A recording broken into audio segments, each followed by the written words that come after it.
Hello students, welcome to today's chemistry session.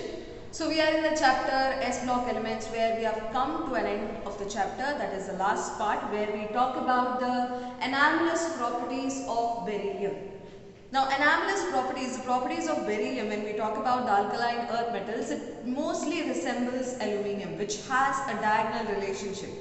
So beryllium, okay, it has a properties which is almost similar to aluminium. Okay. Now because of their similar sizes, that is beryllium and aluminium, they have a diagonal relationship and that's why they show the similar properties. Now beryllium being a group 2 element, that's the first element of group 2, has some of the anomalous properties. Okay, so its behavior is kind of different when you compare it to all the other alkaline earth metals. So let us just summarize all of the things what we have studied in the previous classes and get into the basic properties of beryllium element. Okay. So first of all, talking about the anomalous properties of beryllium, as you know, the best exceptional case of beryllium, whenever we talk about this as an exception, we say it has a relatively smaller size, right? So this is one of the main points, just summarizing of the anomalous properties of beryllium, saying that this beryllium has exceptionally smaller size, just like how you had lithium in the alkali metal group. So in alkaline earth metal group, you have beryllium as an exception where it has a smaller size and it also has high hydration enthalpy. Okay, and one more important point is that they have high ionization enthalpy too. Okay, so they have high hydration enthalpy. If they have high hydration enthalpy, so they can easily get hydrolyzed. They can easily form a bond with water and that's how they get dissolved. Okay, so we say they also have high ionization enthalpy, they also have high hydration enthalpy and they have exceptionally smaller size.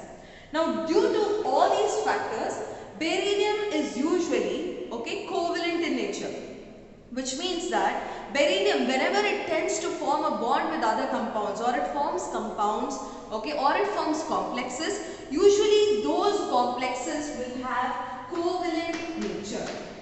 Okay, they have covalent in nature, when all the other alkaline earth metals are usually ionic compounds. If you check magnesium with its compound form, maybe magnesium chloride, or if you take strontium chloride, or if you take the example of barium, all of these will be predominantly ionic, where in the case of beryllium they would be covalent in nature. Okay, and due to this, what happens? Do they get dissolved in polar solvents? No, they get dissolved in organic solvents. So this is one thing, okay, that it is a predominant property of beryllium, saying that because of their smaller size, as they have high ionization enthalpy and also high hydration enthalpy, because of this, whatever beryllium, the compounds formed by beryllium would be usually covalent in nature instead of being ionic. So this property stands away from all the other alkaline earth metal property. Okay, so this is one thing. And secondly, talking about beryllium forming bonds.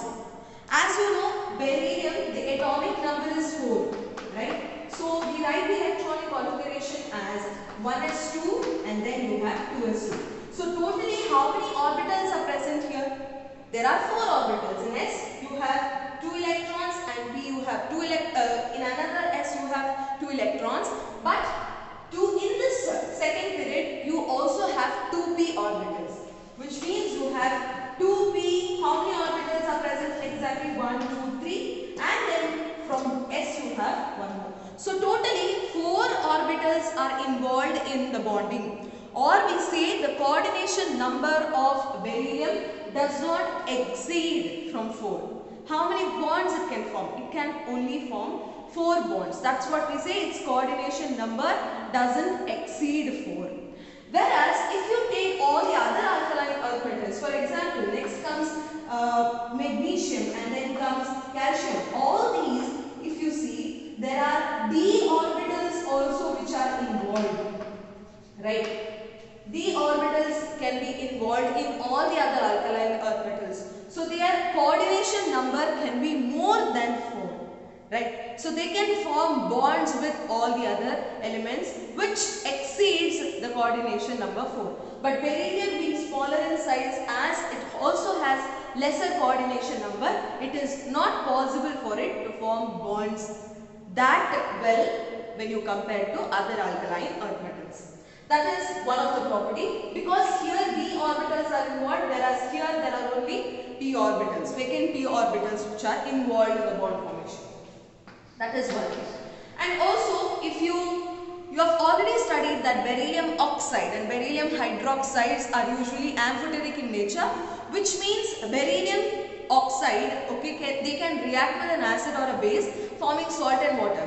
Whereas when you compare it to other alkaline earth metals, they wouldn't form a bond or they wouldn't react with the acids, okay, in order to give salt and water. So usually all the oxides and hydroxides are basic in nature, except for beryllium oxide and hydroxide.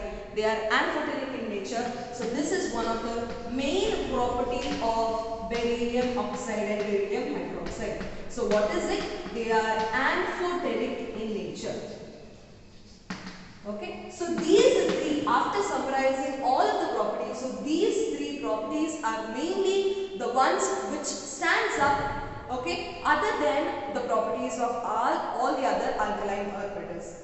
So all the other alkaline metals have a particular trend of following the properties, whereas beryllium stands as an exception because of its smaller size, high ionization enthalpy. Because of that, they are covalent in nature. Its bond formation is less because they have the coordination number only up to 4. And also beryllium oxide and beryllium hydroxide are amphoteric in nature.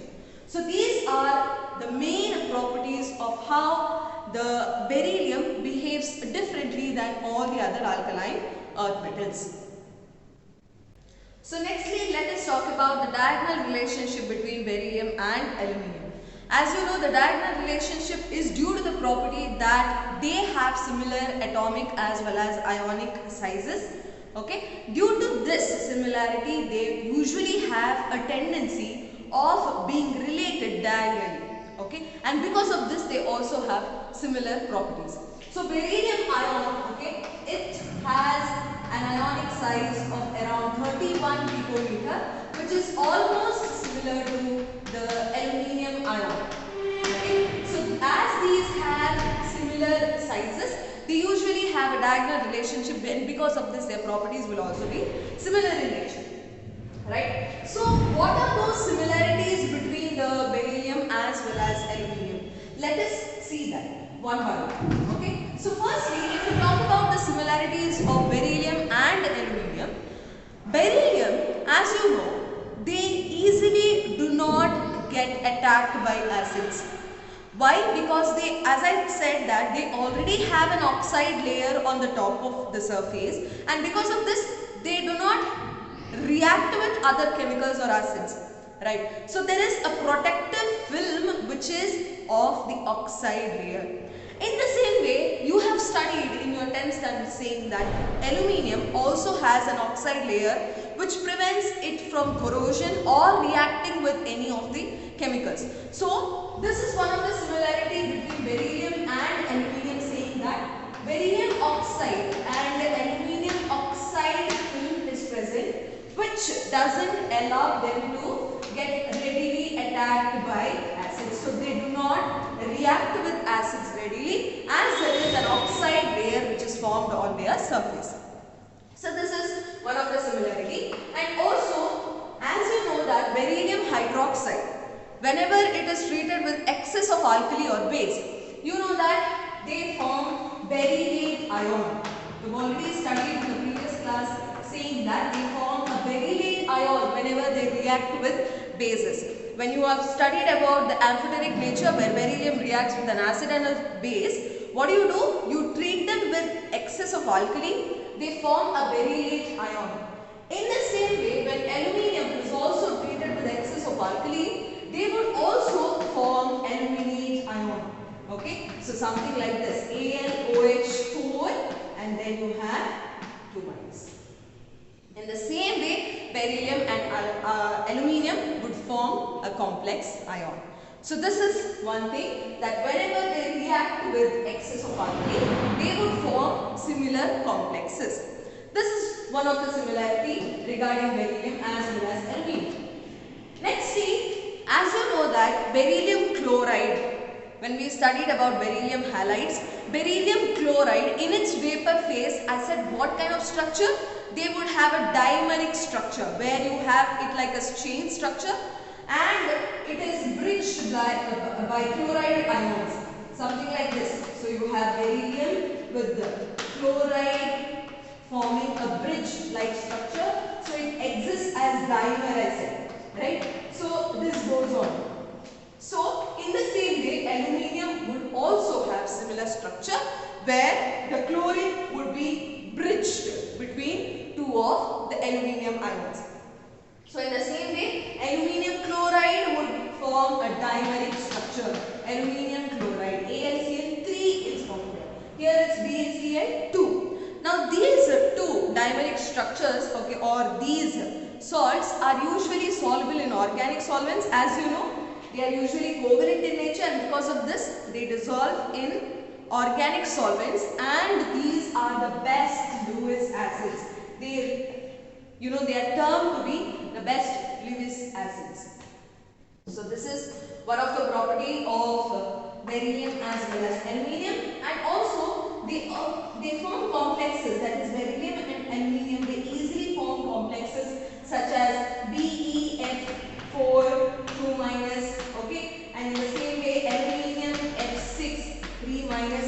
So such complexes are easier in the case of beryllium and aluminium formation, okay. So that is one of the similarity between beryllium as well as aluminium. So mainly this talks about the diagonal relationship of beryllium and aluminium, where they have the oxide layer which is both similar, and they form complex ions whenever they react with excess of alkali, and then they have similar structure in vapor phase, and they also act as Lewis acids, and they also easily form complexes. Just how beryllium form complexes, aluminium can also form complexes very easily. So these are the similarities regarding beryllium and aluminium. So nextly, let us study some important compounds, as I said, regarding the alkaline earth metals. So you know that calcium is said to be an alkaline earth metals which is sparingly soluble when you treat them with water. Calcium oxide with water would be sparingly soluble, okay, which means that it is not completely soluble in water. So firstly, under some compounds we would study regarding the calcium hydroxide, which you have already studied as lime water or slaked lime and all of this. So calcium hydroxide, whenever it is in an aqueous medium, it is considered to be the lime water, or it is also called the slaked lime, right? Okay. Now how would we prepare this calcium hydroxide? As you know, here quicklime, which is calcium oxide, it is reacting with water, or it is when it is treated with water, you get calcium hydroxide. Okay, so here calcium oxide, that is quicklime, when it is treated with water, you get calcium hydroxide with some liberation of heat. If you just touch the container, then it would be warm, okay, which indicates that this is an exothermic reaction. So this is how the preparation of calcium hydroxide is done.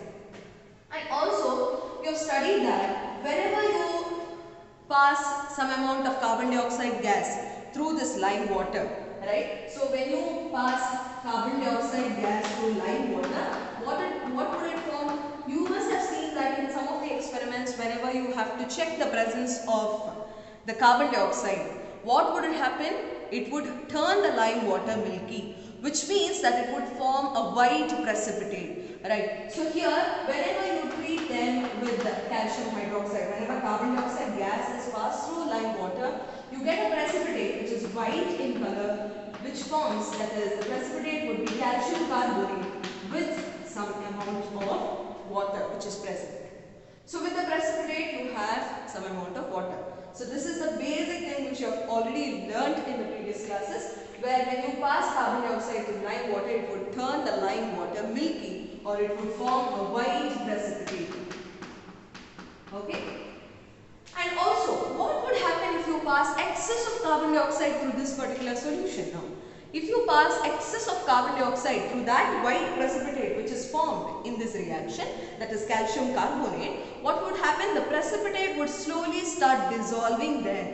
It becomes soluble and they would form calcium hydrogen carbonate. So here, when you pass excess of carbon dioxide through this precipitate which is being formed, okay, you pass excess of carbon dioxide gas, then it would form a stable compound, that is calcium hydrogen carbonate, which becomes soluble and they would be colorless too. Okay, so the white precipitate would dissolve in water and form calcium hydrogen carbonate, right? And also, mainly you have studied that calcium, this slaked lime, when you pass chlorine gas through it, you know it can prepare one of the best, a thing which is nothing but your bleaching powder, right? Which is one of the industrial agent that we use in our daily life. So here, bleaching powder can be prepared by the use of slaked lime when you pass chlorine gas. That is, chlorine gas is passed through dry slaked lime. So Cl2 gas is passed through dry slaked lime. So slaked lime would be a white powder, right? So here when you pass this, you would form, or it would give you calcium chloride with some amount of calcium oxychloride and some amount of moisture would be brought up. So here this part is your bleaching powder, that's calcium oxychloride, right? So this is how you can prepare bleaching powder by the use of slaked lime. So usually mainly talking about the uses of calcium hydroxide, they are best used as a bleaching agent, and also they are used in the manufacture of glasses, okay, where they can be used in purification, and also they are bestly used in the whitewashing of walls. As you know, a solution is prepared, that is slaked lime is coated onto walls in order to make the surface smooth so that you can paint onto it, okay. Because of this, they can be used in the whitewashing of walls too. So these are the basic uses of calcium hydroxide, which is nothing but your slaked lime. So these are the reactions. So another compound which you would be studying is the plaster of Paris. That is, how do you write the formula? That is calcium sulfate dot half H2O. Calcium sulfate hemihydrate. That's POP, plaster of Paris. Now, you know gypsum, okay, whenever you take gypsum, gypsum consists of two molecules of water, right? It is a hydrated salt, that is calcium sulfate dot 2H2O. This is gypsum. Whenever it is heated at around 373 Kelvin, if you heat it, okay, what would happen here? As soon as you heat these crystallized salts, obviously there is release of water, right? Or there is dehydration taking place. So here, out of two molecules of water, this would form hemihydrate with how many molecules of water are remaining? There is half H2O which is formed. Then obviously there is 1.5 molecules of water. So here you see that this half H2O is due to the presence of two molecules of calcium sulfate over here. Okay, so two molecules of calcium sulfate is sharing one molecule of water. So one molecule of calcium sulfate would form half H2O. It would share half H2O, and that's why you write half H2O. So mainly you should remember that here two molecules of calcium sulfate is sharing one molecule of water, and this is why we write half H2O. So here when gypsum is heated at around 373 Kelvin, it would form calcium sulfate hemihydrate, which is nothing but the plaster of Paris with the release of some amount of water. This is how plaster of Paris is prepared. Now the main use of plaster of Paris is nothing but it is used in hardening, mainly due to its setting property whenever it is treated with water. Now as you have a white powder, whenever it is treated with water, it would form gypsum again, which means that it has a setting property. Whenever you give that water back, it would form a hard mass. A hard solid mass would be formed as soon as you add water to this POP powder. Okay, so this would set as a hard mass within 5 to 15 minutes. So this is one of the best property which is being used in the setting up of bones. If there is any fracture in your bones, then this would be helpful, okay, in the treatment of these fractured bones. They would form a hard mass and get your bones right into the place. Okay, so this is one of the best use of POP. What is the property? It has a setting property. Setting property when it is treated with water and will set as a solid hard mass. Okay, so due to this property, they are used in the treatment of fractured bones, and also they are used in the preparation of toys, you see statues, okay, and all of these. So this is regarding the calcium sulfate hemihydrate, which is nothing but plaster of Paris. It is obtained from gypsum. And the other compound is the calcium hydroxide, which is nothing but the lime water. We talk about the compound which is obtained mainly from limestone, or which is obtained from lime, that is cement. Okay, as you know, cement is used in our building purposes or plastering purposes, right? So cement is usually, okay, or before decades ago, it was introduced in England by a person named Joseph Aspdin. Okay, so it is also called Portland cement. Okay, Portland cement. So cement is a product which is prepared by different materials, like mainly you have lime, okay, which is the quick lime. You have clay or silica, okay, that is SiO2. Then you have some amount of aluminium, some amount of iron, and some amount of magnesium. So these are the main materials which are used to produce cement. Okay. So here what they do is that, first of all, while preparing cement, okay, they treat lime, they take clay or the silica, that is the sand, okay, and then they use some amount of aluminium, some amount of iron, some amount of magnesium, and they heat it at higher temperature together. Okay, so when they heat this, these compounds or these materials would fuse together and would form a product, which is, they fuse and react together to form a product which is called the cement clinker. Okay, so this fused product which is formed when all of the materials react with each other, this product is called cement clinker. Now to this product, they usually add 2 to 3% weight of gypsum. Okay, I will tell you what is the purpose of gypsum to be added here. They add this and the resulting product would be the cement. Okay, so here mainly you know that lime, that is calcium oxide, and clay, and also some of the metals are the main ingredients in order to prepare cement. So here cement clinker is obtained, which on reaction with gypsum would give cement. Now mainly cement would contain, okay, the products, that is fused products, namely you have dicalcium silicate, then you have tricalcium silicate, then you have tricalcium aluminate. All of these would be the composition present in the cement for around 11%, for around 56%, and for around 20%. So mainly this would make up the whole of cement. Now what is the property of cement here?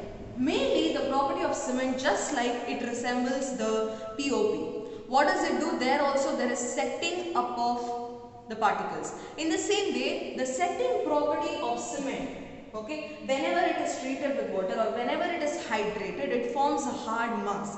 So that is the main important property of cement. That is, setting of cement is the main property of which it can be used in many of the purposes. Okay, so setting of cement, during setting of cement, okay, what happens here, whenever the cement is hydrated, they would form a solid mass. So they would be hardened here. They would harden here, right? And mainly the purpose of adding gypsum during the manufacture of cement is they would make the hardening really slow. The setting up, okay, the setting up process will be done slowly. Can you tell me why, or can you think why is this? Because whenever you add water, obviously they directly get as a solid hard mass. But if it has to be stronger or work for a longer time, what it has to do? It has to neatly arrange. The particles should be neatly arranged slowly so that it would be stronger enough and they would be tightly packed. So maybe the process of hardening should be slow, and because it has to be slow, the gypsum is added during the manufacture of cement. So the setting of the cement has to be slow so that it could be stronger enough, okay, or it could withstand any stress.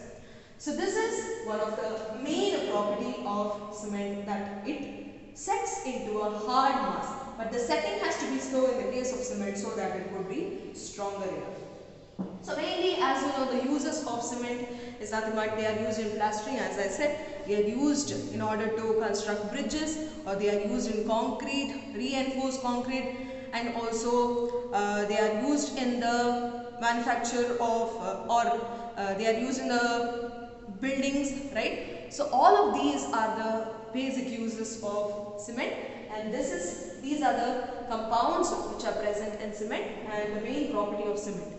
Okay, so these three compounds are to be studied in this chapter, that is S block elements. So starting from the alkali metals, the alkaline earth metals, and also these three compounds. So this was all about the chapter, that is S block elements. So see you in the next class, children. Thank you.